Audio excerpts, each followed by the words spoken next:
naman tayo, may binibigay nga pong bigas sa ating mga batang distrito sa East. Shout out sir, thank you sa inyo, thank you po. Thank you din sa mga staff na kay Yorme at saka Agapay. Shout out din sir, salamat po sa inyo. Ano pong nararamdaman nyo na si Yorme mismo ang nagbigay, nag-abot ng medical financial assistance po sa inyo? Masaya talaga, masaya. Wala namin naranasan kaya ako na hindi yung naranasan namin. Kay Mayor Sco Moreno nyo lang naranasan po. Masaya ko talaga, may pangbili ako ng gamot. Masaya ko talaga. Sobrang tuwa ko na nakuha. Sobrang talagang tuwa.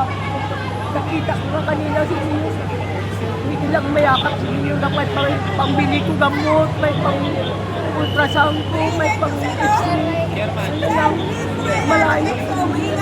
Po yung mga pang-ultrasound ni nanay, pang-ECG, ayan, ano ni Yorme. May mensahe ka po ba kay Yorme, Nay? Sana magiging presidente si Nino. Ay, alam nyo, parang si Yorme talagang pag-asa ng Pilipinas. Para sa akin yun mga kabungas niyo, sa akin yun.